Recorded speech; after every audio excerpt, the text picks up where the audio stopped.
नमस्कार। Study plus morality tutor channel तरफ मु श्री रामकृष्ण साहू आपण को स्वागत जनाई आरंभ करुच्ची। आज आउ एक मूल्यवान कहानी, बहुत गुरुत्वपूर्ण कहानी, निज परिवार विषय रे एक नुआ कथा शिखिबार कहानी। एइठारे स्वर्ग एइठारे नर्क, परिवार किपरि स्वर्ग होई परिबो, परिवार किपरि नर्क होई परिबो, सेही विषय कहानी। तेणु आउ डेरी न करी वर्तमान कहानी आरंभ करिबा। कहानी एपरि थिला जे दुई जण भाई थिले। दुई भाई जनक गोटी ऑफिस रे चाकरी करंती। तांकर घरटी दुई महला विशिष्ट। तळ महला एवं उपर महला। तांकर पितामातांकर देहांत होई जाइथाय। इतिमध्यरे बड़ भाई जनक टिकिए नीतिवान थांती, सान भाई जनक नीतिवान न थांती। बड़ भाई जनक ठीक टाइम रे ऑफिस को जाउथिले, ठीक टाइम रे फेरुथिले, किंतु सान भाई जनक ठीक टाइम रे ऑफिस को जाउ न थांती एवं लेट रे मध्य ऑफिस रो आसंती। बड़ भाई जनक सकाळे शीघ्र ऑफिस बारी चलांती, ठीक टाइम रे निजर ड्यूटी जॉइन करंती। काम सरिला परे पुणी आगे पहुंची निजर कार स्टैंड रे कार रखंती। सान भाई जनक लेट रे आसंती, तेणु विलंब रे बड़ भाई को कार पछकू तांकर कार रखांती। इतिमध्यरे दुई जनक भितरे टिके ईर्षा भाव जागृत हो जाइथाय। किए भूल रे ईर्षा करथांती तो किए ठीक रे ईर्षा करथाय। बड़ भाई जनक ठीक रे ईर्षा करथांती, किंतु सान भाई जनक टिके भूल रे बड़ भाई को ऊपर ईर्षा प्रकाश करथांती।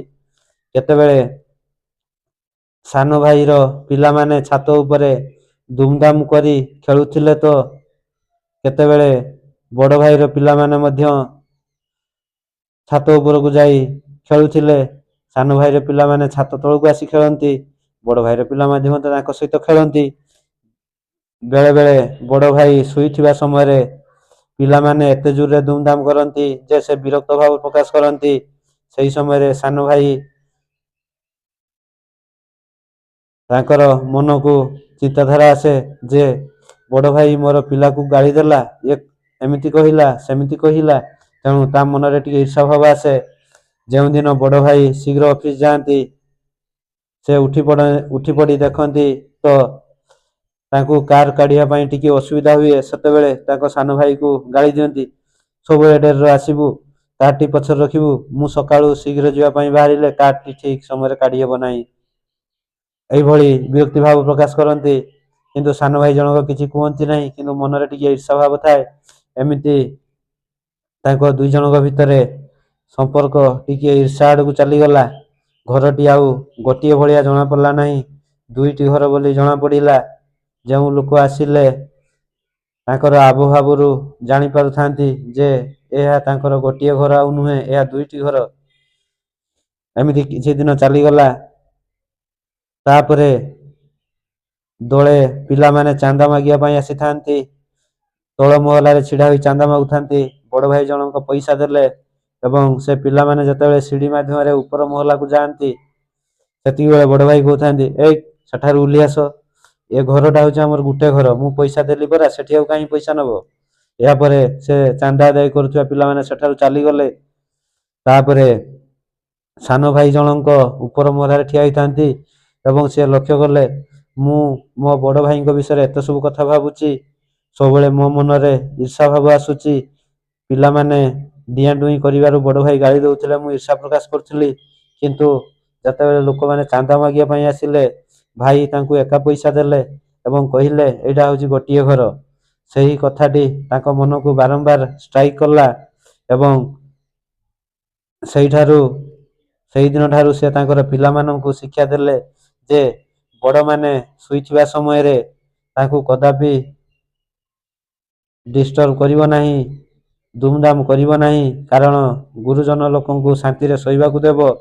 सेमाने होचंदी गुरुजन, सेमाने आमर, आमे तांकु सम्मान करिबा, सेमाने आमर पूजनीय सम्माननीय। तेणु एक कथा से पिला मानकु शिक्षा देले। तापरे एई जो सान भाई जनक डेरी रे प्रतिदिन ऑफिस जाउथिले, से